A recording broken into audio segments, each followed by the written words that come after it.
Everyone, आज हम करने वाले हैं क्लास 12 विस्टास का चैप्टर नंबर 6 जिसका नाम है मेमोरीज ऑफ चाइल्डहुड। तो उसमें हम सबसे पहले क्वेश्चन आंसर्स करने वाले हैं।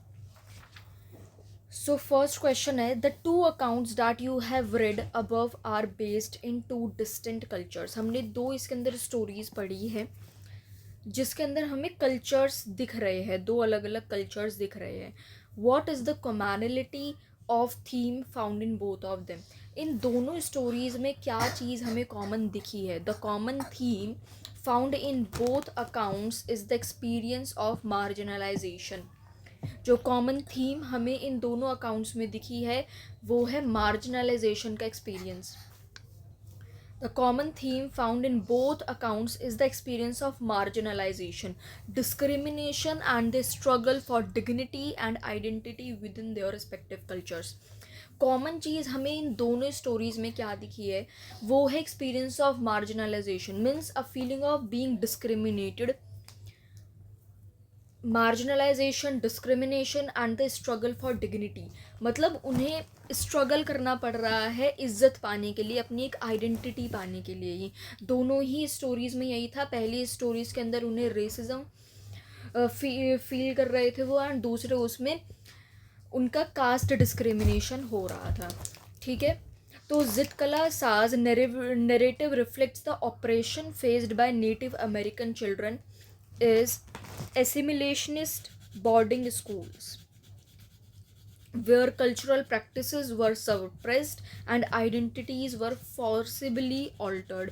मीन्स जो हमारे वाइट अमेरिकन थे वो नेटिव अमेरिकन मीन्स जो ब्लैक अमेरिकन थे उन पर ऑप्रेस कर रहे थे, उनके ऊपर हक जमा रहे थे।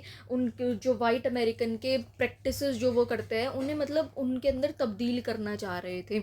ठीक है, ज़बरदस्ती जो वाइट अमेरिकन से वो अपनी आइडेंटिटी को नेटिव अमेरिकन को देना चाह रहे थे।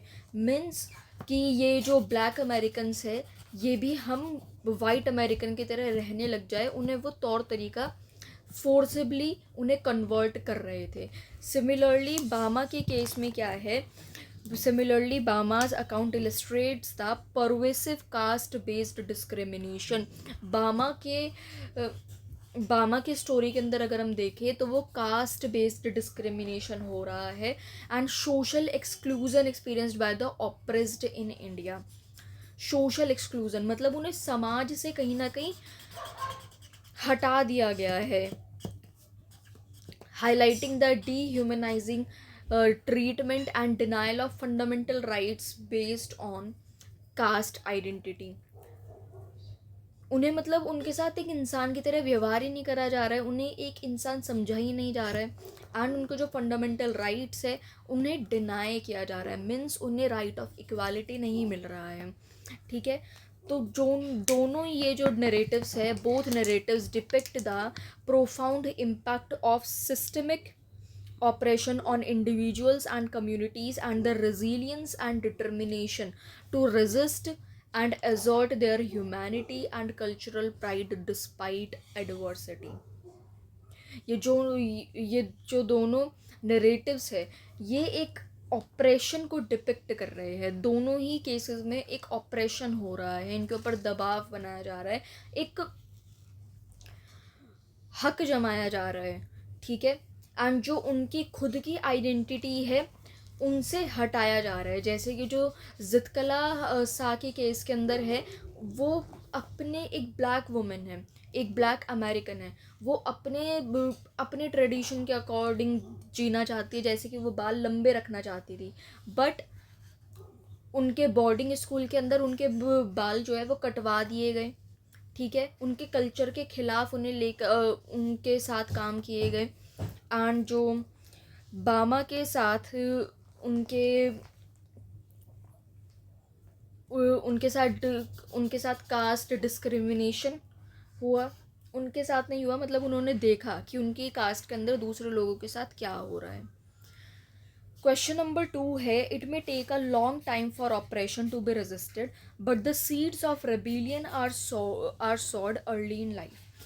ऑपरेशन को मतलब हटाने के लिए बहुत लंबे समय की ज़रूरत है। मतलब पुराने टाइम में भी ये जो कॉन्स्टिट्यूशन के अंदर ये लाया गया था इंडिया के अंदर भी कि लोगों के साथ ये कास्ट सिस्टम हट जाए, कॉन्स्टिट्यूशन में भी कितना लंबा स्ट्रगल ये चला था, मतलब कितने हज़ारों सालों से ये कास्ट डिस्क्रिमिनेशन चल रहा था। बट कॉन्स्टिट्यूशन की वजह से ये थोड़ा कम हुआ, बट अभी भी ये ख़त्म नहीं हुआ है।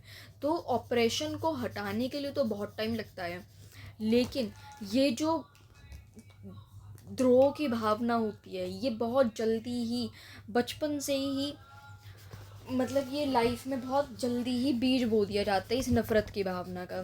सो do you agree that injustice in any form can not escape being notice even by children?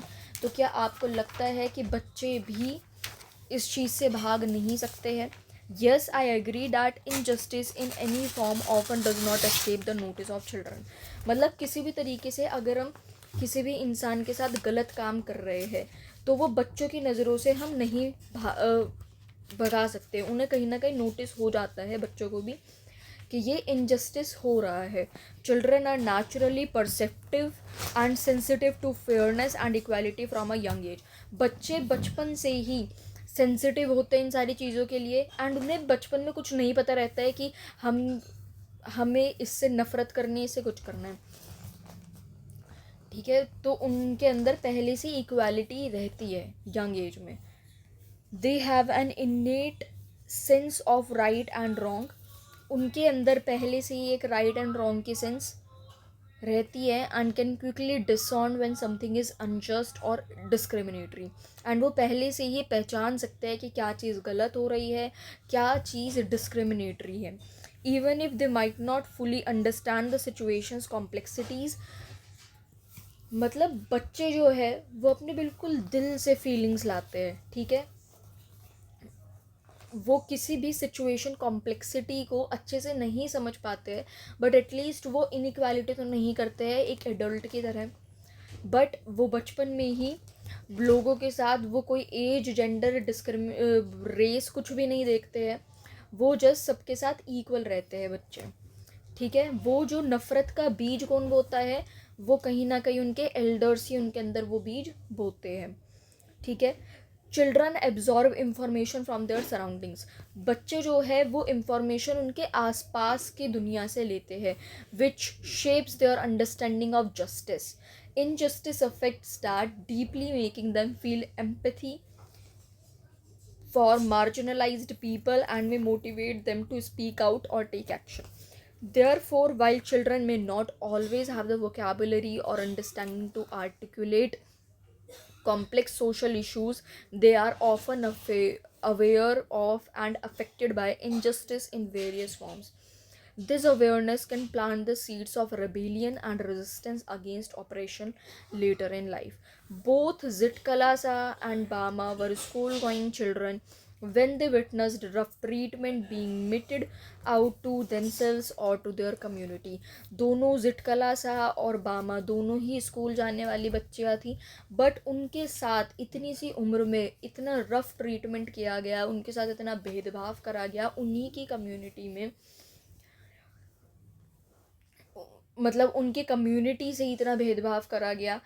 Then उन्हें ऐसे लगने लगा कि लाइक बामा ने तो यही कहा था कि हम लोग भी तो इंसान है, हम दलित भी तो इंसान है, हमें भी तो इंसानों की तरह ट्रीट करो, ठीक है। तो Zitkala Sa revolts and resist the school authorities with all her might because she does not want her hair to be shingled like that of a coward. Zitkala Sa ने काफ़ी मतलब विरोध करा था स्कूल अथॉरिटीज़ से, जितना भी वो कर सकती थी, जितनी भी उनके अंदर हिम्मत थी, उन्होंने उतना विरोध करा कि उनके बाल जो है वो शिंगल्ड ना किए जाए। शिंगल्ड क्या होता है, जैसे कि बाल मतलब इतने छोटे हो जाए, मतलब टकला नहीं है बट थोड़े थोड़े बाल है, हम उसे टकला नहीं कह सकते बट थोड़े से बाल है, तो वो होता है शिंगल्ड, ठीक है। वो अपने बाल शिंगल्ड नहीं करवाना चाहती थी एक कायर की तरह, क्योंकि उनके कल्चर के अंदर ऐसा था कि जिनके बाल लंबे लंबे होते थे, that would be fine, but जिनके बाल बहुत छोटे होते थे उन्हें कायर समझा जाता था, ठीक है. Bama too realizes that oppression that her community faces. She puts up a fight by bringing laurels to her community through her scholarly achievements.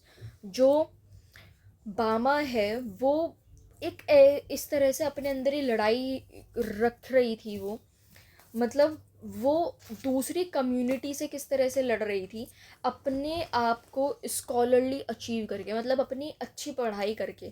क्योंकि उनके भाई ने उन्हें क्या कहा था कि हम दलित के पास सिर्फ एक ही वेपन है जिससे हम दुनिया को जीत सकते हैं, वो है पढ़ाई. ठीक है. इतनी ज़्यादा पढ़ाई कर लो कि कोई दूसरा हमारे पास खुद हेल्प के लिए आए, कोई दूसरे रिलीजन का, कोई दूसरे कास्ट का आदमी हमारे से खुद हेल्प करने के लिए, हेल्प मांगने के लिए आए. ठीक है. तो thus she proves that she is superior to the so called upper caste. इसी तरह से जो बामा है वो प्रूव करती है कि वो किसी भी सो कॉल्ड अपर कास्ट से सुपीरियर है. किस तरह से प्रूव करती है? खुद स्कॉलरली अचीवमेंट से, उसके खुद के स्कॉलरली अचीवमेंट से. थर्ड क्वेश्चन है, Bama experience is that of a victim of the caste system. What kind of discriminations does Zitkala Sa experience depict? What are their responses to their respective situations? Bama ने एक caste system की victim थी. बामा ने experience करा था एक caste system को. What kind of discrimination does जिटकला साज एक्सपीरियंस डिपिक्ट? जिटकला सा ने किस तरह का डिस्क्रिमिनेशन हुआ था उनके साथ, एंड उनके रिस्पॉन्स क्या थे ऐसे रिस्पेक्टिव सिचुएशन में. तो जिटकला सा ने एक्सपीरियंस करा था, experience depicts the discrimination faced by Native American children in assimilationist boarding schools where their cultural identity was systematically eroded. जिटकला Sa ने बेसिकली उनके कल्चरल डिस्क्रिमिनेशन देखा था. Force to conform to Euro American norms, Zitkala Sa's traumatic experience of having her long hair forcibly cut symbolizes the loss of indigenous identity and autonomy. In response, she became a vocal critic of such institutions, advocating for the preservation of Native American culture and rights. Bama's experience as a victim of the caste system reflects the pervasive discrimination and social hierarchy present in Indian society of the 90s. बामा ने caste system को experience करा था. उन्होंने Indian society किस तरह से 90s में भी है, उन्हें ये पता लगा क्या सोशल हायरार्की है, मतलब जो दूसरे कास्ट के लोग हैं वो किस तरह से डिस्क्रिमिनेशन कर रहे हैं, ये सब. Subject to caste-based oppression, Bama highlights the indignities of untouchability and social marginalization faced by her. Bama जो है वो की अछूतता अभी के भी टाइम पर है. वो किस तरह से उन्हें इंडिग्निटी फील होती है, उन्हें किस तरह से बेइज्जती फील होती है जब उनके साथ कोई अनटचेबिलिटी काइंड ऑफ थिंग बोलता है. एंड जो भी सोशल डिस्क्रिमिनेशन उनके साथ फेस हुआ है, her writing challenges caste norms and advocates for social justice and equality. Zitkala Sa और बामा इन दोनों ही सिचुएशन को रिस्पॉन्ड करती है रेजिलियंस और एक्टिविज़म के साथ, रेजिलियंस एंड एक्टिविज़म के साथ, seeking to dismantle oppression systems and affirm their communities' dignity and rights. Zitkala Sa और बामा इन सिचुएशंस को रेजिलियंस एंड एक्टिविज़म के साथ रिस्पॉन्ड करती है, एंड वो ये जो ऑपरेशन सिस्टम से इसे ख़त्म करना चाहती है. ठीक है. एंड अपनी कम्युनिटी की डिग्निटी एंड राइट्स के लिए वो लड़ती है. ठीक है. सो ये हमारे NCERT के क्वेश्चन आंसर्स थे. So that's all for today.